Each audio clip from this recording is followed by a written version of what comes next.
Vamos abrir a nossa Bíblia, irmãos, em Mateus 20. Evangelho segundo Mateus, capítulo 20. Nós leremos os versículos 20 a 28.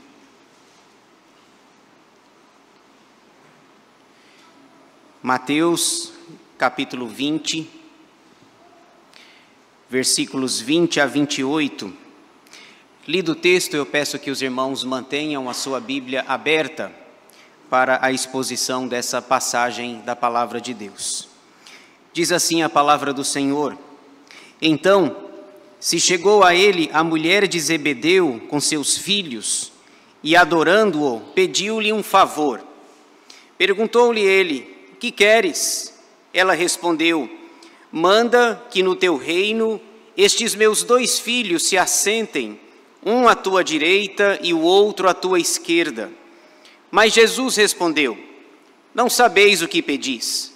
Podeis vós beber o cálice que eu estou para beber? Responderam-lhe: Podemos. Então lhes disse: Bebereis o meu cálice, mas o assentar-se à minha direita e à minha esquerda não me compete concedê-lo. É, porém, para aqueles a quem está preparado por meu Pai. Ora, ouvindo isto, os 10 indignaram-se contra os 2 irmãos. Então Jesus, chamando-os, disse: Sabeis que os governadores dos povos os dominam e que os maiorais exercem autoridade sobre eles. Não é assim entre vós. Pelo contrário, quem quiser tornar-se grande entre vós, será esse o que vos sirva. E quem quiser ser o primeiro entre vós, será vosso servo. Tal como o Filho do Homem, que não veio para ser servido, mas para servir e dar a sua vida em resgate por muitos. Amém. Vamos orar, irmãos, pedindo a bênção do Senhor.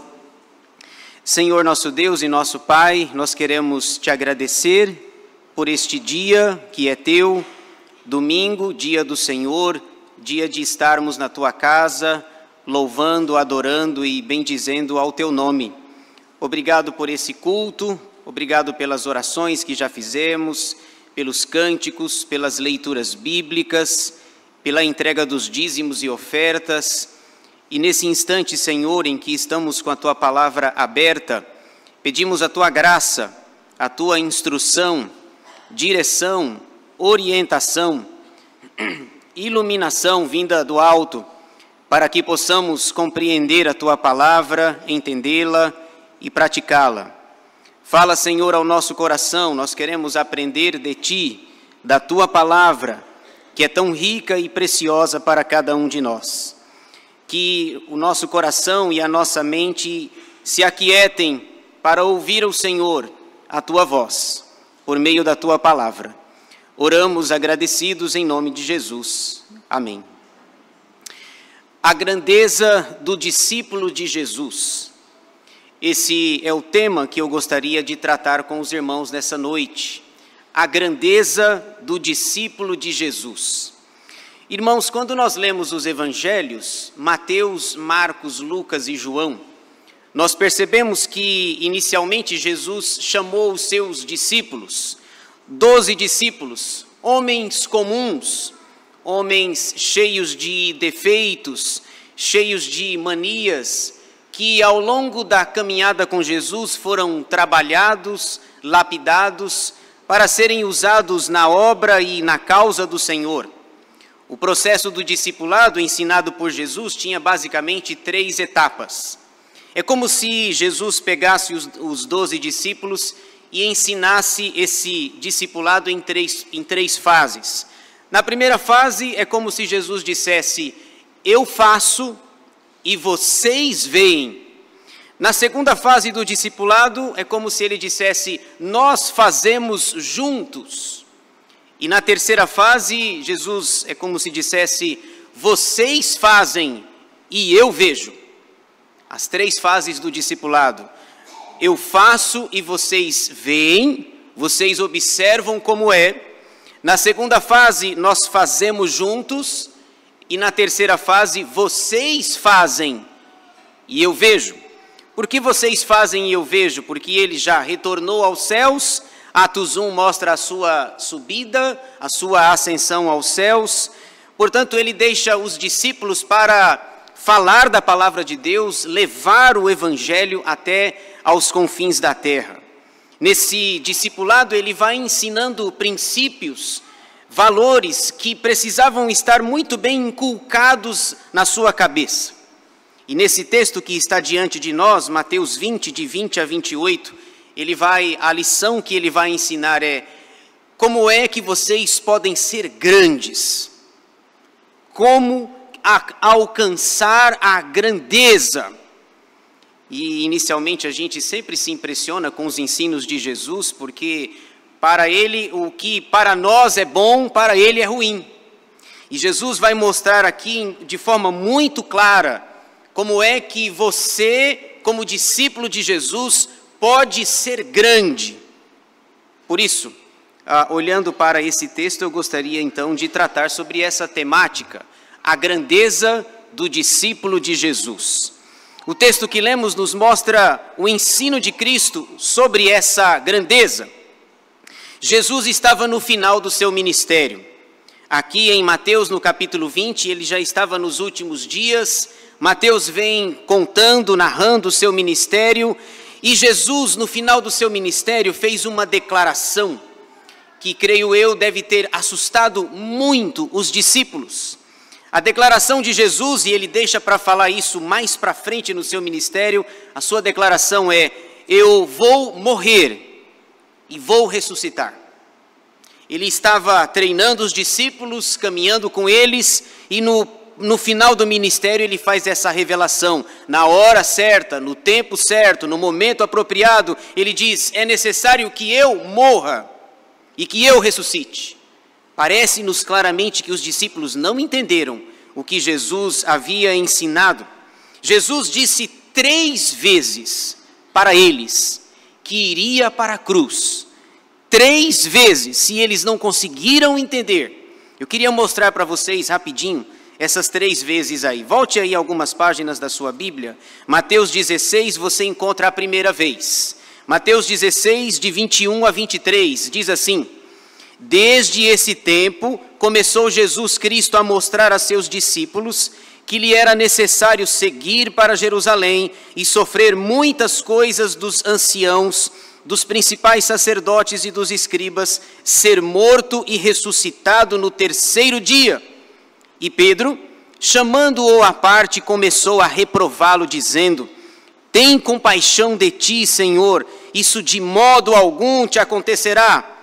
Mas Jesus, voltando-se, disse a Pedro: arreda, Satanás, tu és para mim pedra de tropeço, porque não cogitas das coisas de Deus, e sim das dos homens. Segunda vez, Mateus 17, versículos 22 e 23, diz assim: reunidos eles na Galileia, disse-lhes Jesus: o Filho do Homem está para ser entregue nas mãos dos homens, e estes o matarão, mas ao 3º dia ressuscitará. Então os discípulos se entristeceram grandemente. Terceira vez, capítulo 20, veja aí versículos 17 a 19, a terceira vez que Jesus fala da necessidade dele ir para a cruz. 20, 17, estando Jesus para subir a Jerusalém, chamou à parte os 12, e em caminho lhes disse: eis que subimos para Jerusalém, e o Filho do Homem será entregue aos principais sacerdotes e aos escribas. Eles o condenarão à morte, e o entregarão aos gentios para ser escarnecido, açoitado e crucificado, mas ao 3º dia ressurgirá. 3 vezes, Mateus 16, 17 e 20. Então nós chegamos aqui no nosso texto, capítulo 20, versículos 20 a 28. E entra em cena um episódio envolvendo a mãe de 2 dos discípulos de Jesus. Ela tem um pedido para fazer para Jesus. Pedido ousado, diga-se de passagem. Veja só como o texto começa. Então, esse então pressupõe o que ele havia dito nos versículos anteriores. Se chegou a ele a mulher de Zebedeu com seus filhos e, adorando-o, pediu-lhe um favor. É interessante duas coisas sobre essa mulher. A primeira é que nós não sabemos o seu nome. É simplesmente a mulher de Zebedeu, a mãe de Tiago e João, dois discípulos bem conhecidos do colégio apostólico. O segundo detalhe que me chama a atenção no versículo 20 é a sua reverência. Ela chega perto de Jesus com respeito, com honra, e ela adora a Jesus. Até aí, tranquilo, tudo certo, tudo calmo, tudo resolvido. Ela mostra sua reverência, seu respeito, e ela adora Jesus. E ela então faz um pedido para Jesus. Veja só no versículo 21. Perguntou-lhe ele: que queres?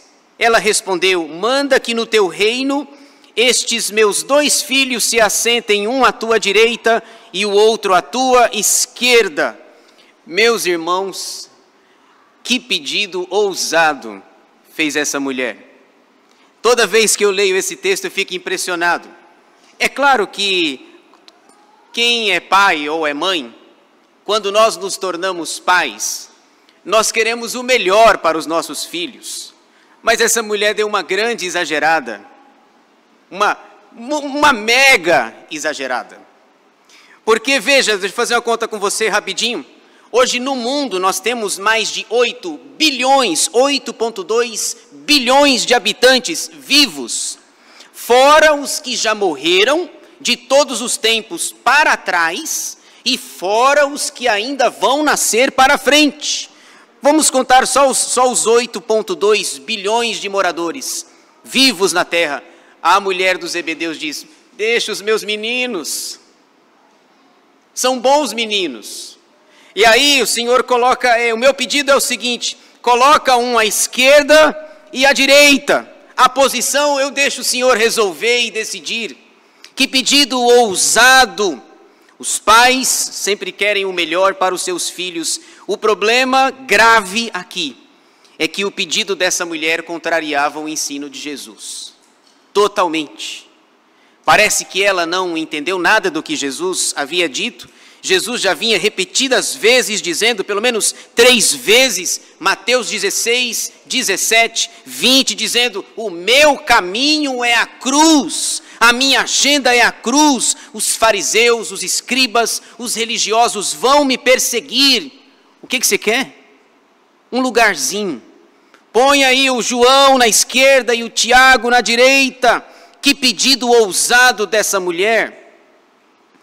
E para piorar mais ainda a situação, no capítulo 18, Jesus já havia ensinado os seus discípulos que eles precisavam ser humildes. Humildes. Em Mateus 18, versículos 1 a 5, é dito que Jesus pega uma criança, coloca-a no meio dos discípulos lá e diz assim: olha, se você quiser ser grande, você precisa ser igual esta criança. Ela tem evidências fartas para não fazer um pedido desse. No entanto, o faz. Senhor, o meu pedido é que no teu reino, estes meus 2 filhos, são bons meninos, não são? Que eles se assentem, um à tua direita e o outro à tua esquerda. A estrutura desse texto está dividida em 3 partes. Você tem o pedido, a resposta e o ensino. Basicamente é o que o texto vai mostrar para nós. Um pedido, uma resposta, um ensino. Já vimos o pedido. Vamos ver a resposta agora de Jesus. Versículo 22. Mas Jesus respondeu: não sabeis o que pedis? Podeis vós beber o cálice que eu estou para beber? Responderam-lhe: podemos. Jesus fala claramente: você não sabe o que você está pedindo. O que você está pedindo contraria frontalmente aquilo que eu venho ensinando cansativa e exaustivamente aos discípulos. Você não sabe o que você está pedindo. E Jesus então faz uma pergunta para eles: vocês podem beber o cálice que eu estou para beber? E a resposta dos 2 é: podemos. Irmãos, uma palavra só, eles disseram, que trouxeram gravíssimas consequências para eles. Eles não sabem o que estão dizendo, não sabem o que responderam, mas vão dar conta do que responderam. Eles dizem, talvez inadvertidamente, podemos. Duas coisas. Cuidado com o que você diz para Jesus. Cuidado.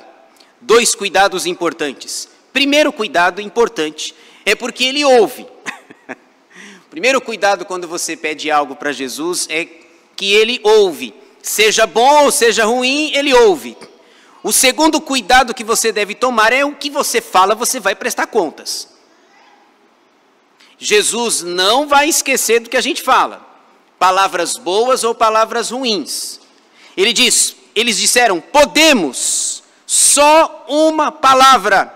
Irmãos, aí depois a gente continua lendo o texto, nós continuamos lendo os evangelhos, e parece que essa expressão, podemos, desapareceu. Ficou por isso mesmo. Eles disseram certa vez para Jesus, sim, Senhor, o cálice que o Senhor está para beber, nós podemos dividir e podemos tomar, mas o cálice de Jesus fala de sofrimento, de dor e de morte, porque nós já falamos 3 vezes que ele seria morto, entregue aos principais sacerdotes. Jesus não, nós esquecemos. Você continua lendo Mateus, Marcos, Lucas, João, você chega no Apocalipse, você continua, parece que ficou por isso mesmo. Eles disseram, falaram inadvertidamente, mas deixa eu dizer uma coisa para vocês. Eles beberam o cálice, porque eles falaram afirmativamente, podemos. Cuidado com o que você fala. Deixa eu mostrar para vocês, talvez você não lembre, mas eu procurei aqui na Bíblia onde é que está o cálice dos dois.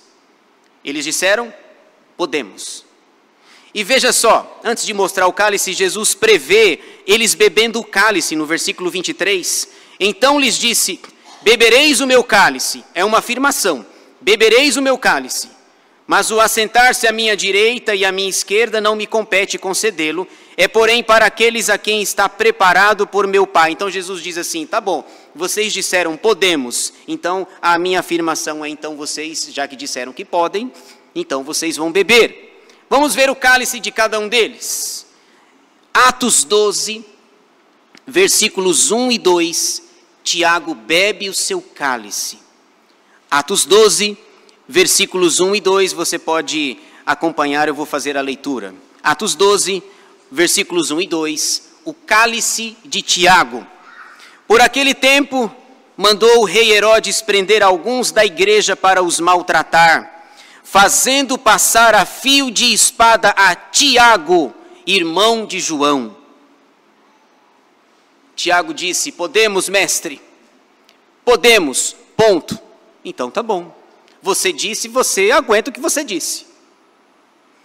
Portanto, Tiago é morto pela espada de Herodes, e se não fosse a providência de Deus, Pedro também seria morto em Atos 12.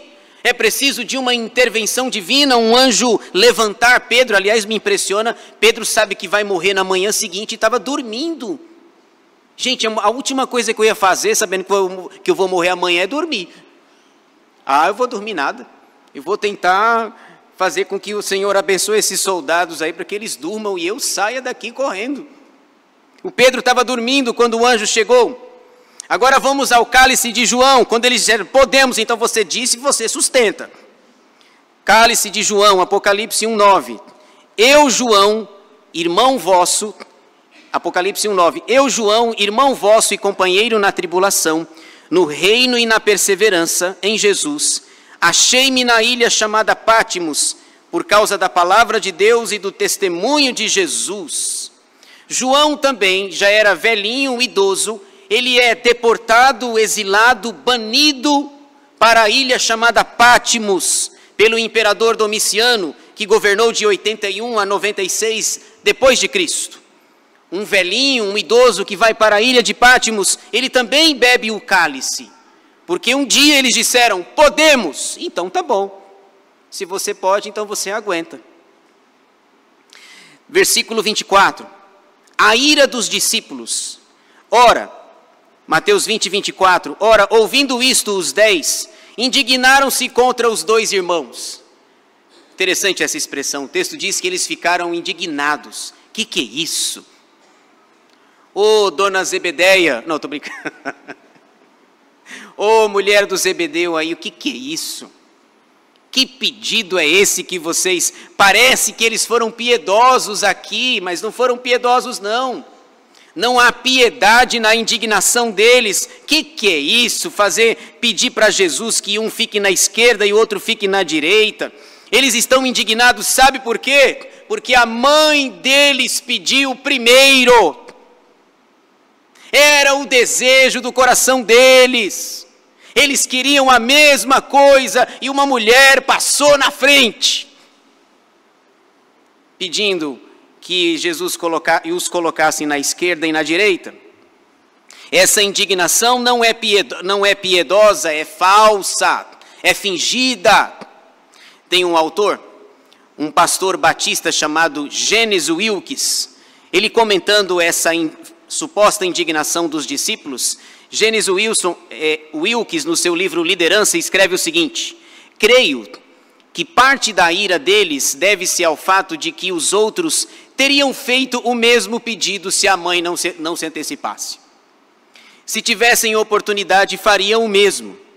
Os demais discípulos ficaram agitados porque compartilhavam das mesmas ideias erradas de Tiago, João e da mulher de Zebedeu. A ambição disfarçada de piedade é uma combinação pouco saudável. A ambição disfarçada de piedade é uma combinação pouco saudável. E Jesus prossegue o texto então, e a nossa pregação só tem um ponto hoje. Hoje não tem 2, não tem 3, só tem um ponto só. E o meu ponto vem aí na parte final, versículos 25 a 28. Vocês estão acostumados com os pontos aí, né? Os 3 pontos. Hoje só tem um só. E a grandeza do discípulo de Jesus está no serviço. Esse é o único ponto aqui, a mensagem essencial do texto está nos versículos 25 a 28. Jesus diz: a grandeza, se vocês querem ser grandes como discípulos, então sejam servos. Eu já falei 3 vezes que vou para a cruz, já coloquei uma criança no meio de vocês para falar de humildade, de serviço. Vocês querem ser grandes? Então sejam servos. Versículo 25. Então Jesus, chamando-os, disse: sabeis que os governadores dos povos os dominam e que os maiorais exercem autoridade sobre eles. Não é assim entre vós. Pelo contrário, quem quiser tornar-se grande entre vós, vos sirva. Você quer ser grande? Então, sirva. A nossa editora tem um livro muito interessante. O título do livro é interessante, fazendo alusão a esse texto aqui. O nome do livro é O Reino de Ponta Cabeça. É o nome do livro. O Reino de Ponta Cabeça. É mais ou menos assim, como se o mundo tem os seus valores estabelecidos. A pirâmide do mundo é uma, e para Jesus é como se Jesus invertesse a pirâmide e mudasse drasticamente os valores. Para o mundo o importante é ser grande. Para Jesus o importante é ser pequeno. Para o mundo o importante é ganhar. Ganhar e ganhar. Para Jesus o importante é perder. Se alguém quer ganhar a sua vida, perdê-la-á, disse Jesus. Neste livro o autor diz que o reino está de ponta cabeça, os valores estão completamente invertidos. Jesus diz: os governadores, no versículo 21, eles dominam, eles são tiranos para com as pessoas, mas entre vocês não deve ser assim. De onde eu vim não é assim. No meu reino não é assim. A minha perspectiva, a minha percepção é completamente diferente. Aliás, para usar essa palavra que eu gosto, né, percepção, a percepção nossa e dos discípulos é muito ruim. Via de regra, nós falhamos na nossa leitura daquilo que estamos fazendo e falando. Como é que pode Jesus, depois de falar 4 vezes, invertendo a pirâmide, eles ainda dizem assim: Senhor, nós queremos ser os maiores. Quando o Senhor for o rei aqui, na verdade, até a perspectiva de reino deles estava errada.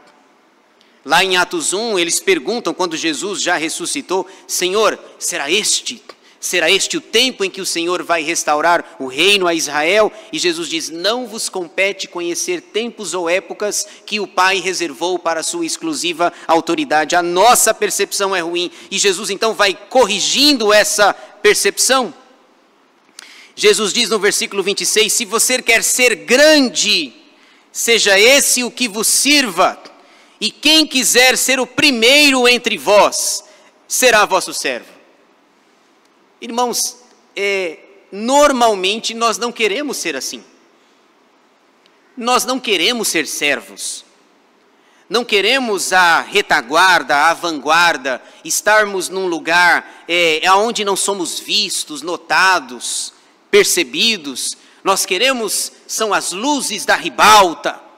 Queremos aparecer, queremos crescer, queremos sermos vistos. Mas Jesus diz assim: se você quer ser o primeiro, você deve ser servo. Servo. Lá em João 13, Jesus estava reunido com seus discípulos. Ele havia chegado para celebrar a ceia, a última ceia, com os seus discípulos. E eles chegaram da rua e são 13 pessoas. Eles estavam com os pés sujos. De repente está todo mundo no ambiente, antes da ceia, precisa daquela cerimônia de lavar os pés. E aí não tem o servo, não tem o empregado lá para lavar os pés. Um fica olhando para a cara do outro e não tem nenhum voluntário para lavar os pés. Nenhum voluntário. Pedro não pegou a bacia. João não pegou a toalha, nenhum dos 12 discípulos pegou. E aí Jesus então se antecipa, pega a bacia, pega a toalha e lava os pés dos discípulos. Pedro diz: o Senhor vai lavar meus pés? E aí ele diz: jamais, nunca jamais. O Senhor vai lavar meu pé? Não, Senhor. E Jesus: tá bom. Se eu não lavar os teus pés, você não tem parte comigo. Ah, Senhor, então pode dar um banho completo. Não só os pés, mas o corpo inteiro. Não, Pedro. Não precisa ser tão exagerado assim. Precisa apenas seguir o ritual e lavar os pés. Vocês já estão limpos, precisa apenas lavar os pés. Então Pedro se rende. Aí Jesus ensina e falou assim: olha, vocês não me chamam de mestre e de Senhor? Pois é. E eu sou, vocês fazem muito bem me chamar de mestre e de Senhor, pois eu sou. O que eu fiz agora vocês não me entenderam, mas eu dei o exemplo e façam vocês a mesma coisa. Eu já vi uma pregação em João 13, eu estava no culto, pasmem, o pastor estava pregando em João 13 e ele tinha uma bacia escondida aqui, uma bacia e uma toalha. Aí ele pregou no final, ele chamou um irmão, ao vivo, assim, ao vivo, não tinha live, ao vivo para os presentes. E ele terminou e quis aplicar a pregação e ele pegou lá o negócio que estava... Gente, não tenho nada escondido aqui, viu? Porque eu já estava pensando em escolher alguém aleatoriamente aqui e tal, o Leandro que já está vindo aqui. Não, estou brincando. E ele desce do púlpito e chama alguém, chama um presbítero. Aí tirou o sapato e tirou a meia e eu reparando para ver se estava furada. Brincadeira. Aí ele tirou o sapato lá e começou a lavar os pés dos discípulos. Ele quis ilustrar aquilo que ele havia acabado de pregar. Jesus diz assim: o que eu fiz agora vocês não vão entender. Mas eu sou o mestre, sou o Senhor, dei o exemplo. Peguem o pano, peguem a bacia, a toalha e lavem os pés. Veja aí, por exemplo, em Mateus 23, caminhe só mais um pouquinho. Jesus continua falando dessa ideia. A grandeza do discípulo: se você quer ser grande, você tem que servir. Só um ponto. Mateus 23, 11 e 12. Veja aí, 23, 11. Mas o maior dentre vós será vosso servo. Quem a si mesmo se exaltar será humilhado, e quem a si mesmo se humilhar será exaltado. Veja aí o versículo final, no versículo 28, Jesus diz assim: tal como o Filho do Homem, que não veio para ser servido, mas para servir e dar a sua vida em resgate por muitos. Irmãos, duas coisas aqui no versículo 28. Jesus fala de si mesmo. Eu saí da minha glória, da minha riqueza. Paulo diz que Jesus, sendo rico, se fez pobre por amor a nós. O Criador do universo, o feitor de todas as coisas, não tinha lugar para reclinar a cabeça. Ele teve que nascer numa manjedoura, tal como o Filho do Homem, que não veio para ser servido. Eu já era servido lá em cima de onde eu vim, mas aqui eu vim para pegar um pano, uma toalha e servir. Tal como o Filho do Homem, que não veio para ser servido. Parece que hoje os crentes querem ser só servidos, não é assim? Tem muitas igrejas tradicionais, pentecostais, neopentecostais, a pessoa vem nessa: ah, eu não gostei dessa daqui é muito barulhenta, ah, eu não gostei dessa daqui porque o pastor prega demais, ah, eu não gostei, e aí parece um self-service da fé. É preciso que nós tenhamos uma percepção correta de qual é o nosso papel como discípulos de Jesus. Paulo ilustra isso muito bem, lá em Filipenses é impressionante. É como se fosse, Filipenses 2, é como se fosse uma escada, Jesus descendo e depois subindo. Veja só, você conhece esse texto, Filipenses 2, de 5 a 8, Paulo diz que nós devemos imitar o exemplo de Jesus, porque ele, sendo quem é, se humilhou. Filipenses 2, de 5 a 8, Paulo diz: tende em vós o mesmo sentimento que houve também em Cristo Jesus, pois ele, subsistindo em forma de Deus, não julgou como usurpação ser igual a Deus. Antes, a si mesmo se esvaziou, assumindo a forma de servo, tornando-se em semelhança de homens, e reconhecido em figura humana, a si mesmo se humilhou, tornando-se obediente até a morte, e morte de cruz. Jesus era Deus, é Deus. E Paulo diz que ele se esvazia, ele abre mão de sua glória, de sua vaidade, de sua majestade, se humilha, vem, desce, até o ápice de subir naquela cruz. E a palavra de Deus diz que todo aquele que for pendurado no madeiro é maldito. Mas depois Paulo faz o caminho inverso, mostrando a glória de Jesus. Primeiro a sua humilhação, depois a sua exaltação. Paulo diz que ele recebeu um nome de glória, foi exaltado acima de todo nome, e no final das contas, todo joelho se dobrará, toda língua confessará que Jesus Cristo é Senhor, para a glória de Deus Pai. Esse é o primeiro detalhe do versículo 28, tal como o Filho do Homem. O segundo detalhe que me chama a atenção é esse resgate, o resgate do versículo 28. Esse resgate não é por todos. Veja que o texto é claro, em resgate por muitos. Irmãos, há uma doutrina por aí chamada de universalismo. O universalismo ensina que no final das contas Jesus morreu por todo mundo e que ninguém vai para o inferno, e que para o inferno mesmo vai apenas o diabo e os seus anjos. Não é verdade. Não cremos no universalismo. Jesus não morreu por todos. Não concordamos com essa doutrina. Jesus morreu pelo seu povo, pelas suas ovelhas. O resgate foi por muitos e não por todos. O calvinismo defende isso no seu terceiro ponto. O terceiro ponto do calvinismo é a expiação limitada. O sínodo de Dort estava correto ao expressar o terceiro ponto do calvinismo, expiação limitada. Novembro de 1618 a maio de 1619, 6 meses na cidade de Dort, para mostrar fazer a soteriologia calvinista. dizemos que a expiação é limitada, que Jesus morreu por muitos e não por todos.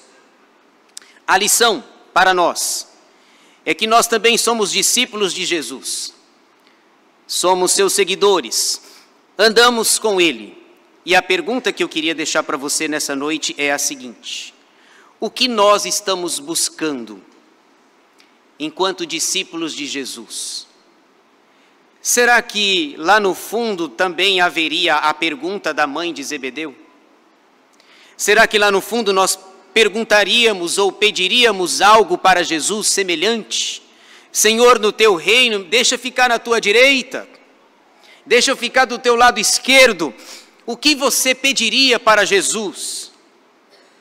Pediria grandeza ou pediria para ser servo?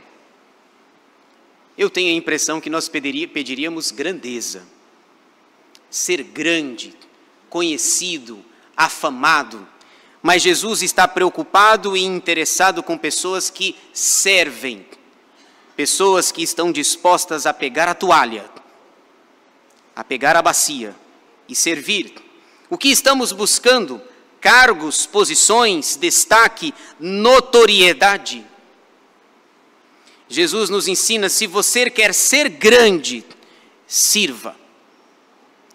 Tal como o Filho do Homem, que não veio para ser servido, mas para servir.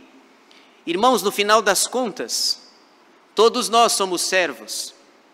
No reino de Deus não há essa distinção, tem pastor, isso aqui, como dizia Francis Schaeffer, é o andar de baixo, no andar de cima não tem essas divisões.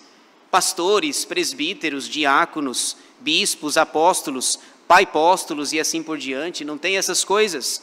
No final das contas, nós somos apenas servos e ainda não fazemos tudo o que deveríamos fazer e somos chamados de servos inúteis. Para encerrar, eu encerro com um exemplo de Moisés. Moisés passou a vida servindo ao Senhor, lutando com aquele povo lá, de dura cerviz, um coração endurecido. Moisés serviu ao Senhor, trabalhou arduamente na obra do Senhor e depois que ele morreu, ele ganhou um epíteto, ele ganhou um título, ele ganhou uma frase que o identificava. Talvez você diga: Doutor Moisés, Benemérito Moisés, Reverendo Moisés. Quando ele morre, ele ganhou um título para Deus, ele ganhou um título que nós também deveríamos desejar. O nome do título é servo. Toda vez que Deus vai falar de Moisés, ele diz assim: olha, façam as coisas segundo o meu servo Moisés ordenou. Olhem a harmonia. Jesus disse: se você quer ser grande, você seja servo, porque as páginas do Antigo Testamento já diziam as mesmíssimas coisas. Façam segundo o meu servo Moisés. E se nós fizermos aquilo que Deus manda que façamos, que nós sejamos servos fiéis, o que se requer dos dispenseiros, diz o apóstolo Paulo, é que eles sejam encontrados fiéis. Você é um servo, eu também. Se você deseja ser grande, continue servindo ao Senhor. Que Deus nos abençoe.